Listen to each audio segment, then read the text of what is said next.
안녕하세요. 분석의신입니다. 여러분을 토방에서 머리를 식혀드리고자 준비한 분석입니다. 분석 시작 전에 구독과 좋아요는 큰 힘이 되니 구독과 좋아요 한 번씩 부탁드리겠습니다. 모든 경기를 분석하지는 못하니 꼭 알람 설정해 두시고 긴급하게 올라가는 영상에 대한 분석과 정보 및 결과 예측을 놓치지 마시기 바랍니다. 이외 더 다양한 경기의 분석과 결과 예측이 필요하시다면 영상 하단의 고정 댓글에 링크로 연락 주시면 더 많은 도움을 드릴 수 있도록 하겠습니다. 추천 조합은 영상 마지막에 기재해 두었습니다. 첫 번째 경기는 루턴타운과 토트넘입니다. 루턴타운은 그나마 선수비 후역습으로 나서는 팀을 상대로는 공간을 최대한 안 주는 식으로 괜찮은 성과를 내기는 하지만 밀어붙이는 운영을 하는 팀들에게는 체급 차이를 느끼는 편입니다. 주중 경기를 벌리와 치른 상황이라 토트넘과의 경기는 전력과 체력적인 면에서도 모두 열세라고 할 수 있습니다. 토트넘이 누누나 콘테 시절처럼 운영한다면 몰라도 토트넘은 현재 체급 차이를 느끼게 해줄 정도로 밀어붙이는데 능한 편입니다. 토트넘은 아스날, 리버풀과의 경기에서 1승 1무라는 좋은 성적을 가지게 되었습니다.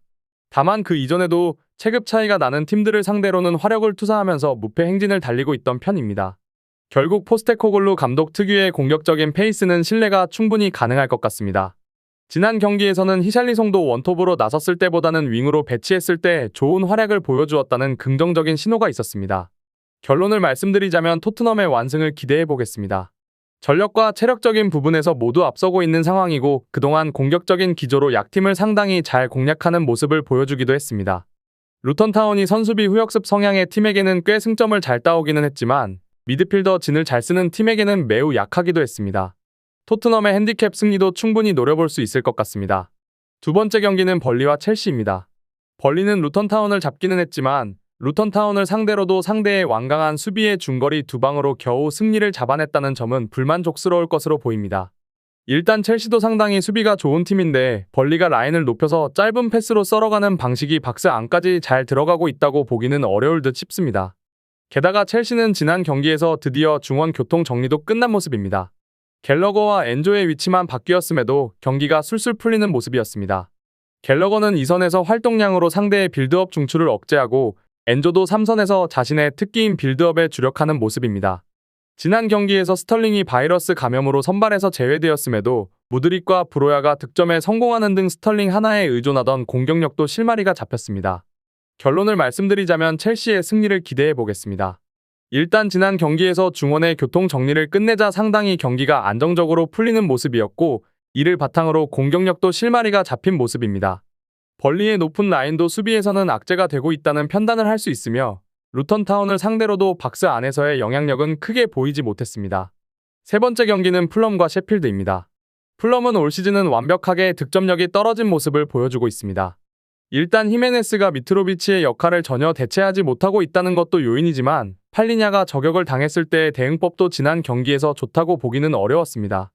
일단 셰필드의 공격이야 별로 위협은 되지 않더라도 풀럼도 쉽게 득점력을 투사하지는 못할 것입니다. 다만 셰필드의 박스 안에서의 수비 능력이 매우 좋지 못하다는 점은 감안해야 할 듯 싶습니다.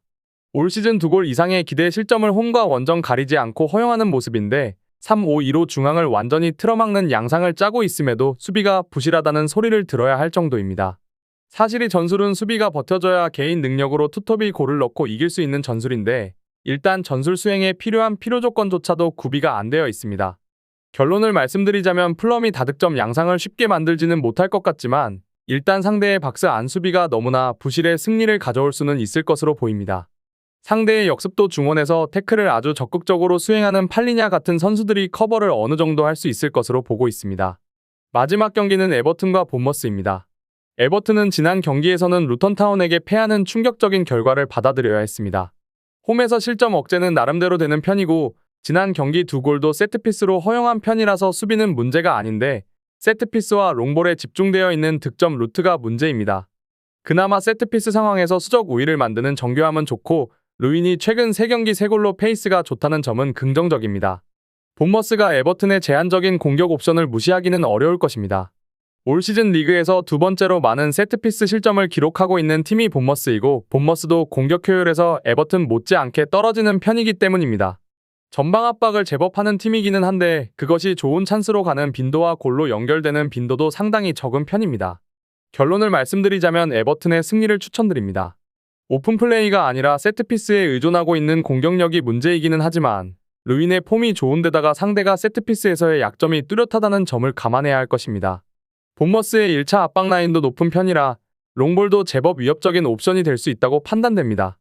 제가 지금 드리는 정보는 초안을 바탕으로 널려있는 뻔한 자료는 다 패스하고 간략하게 설명을 드린 것입니다. 추가적인 조합을 원하신다면 구독과 좋아요를 눌러주시면 감사하겠습니다. 더 다양한 경기에 대한 세부적인 분석과 결과를 궁금하시다면 영상 하단의 고정 댓글을 확인해주세요. 여러분이 건전한 스포츠 문화를 즐기실 수 있도록 항상 최선을 다하도록 하겠습니다. 시청해주셔서 감사합니다.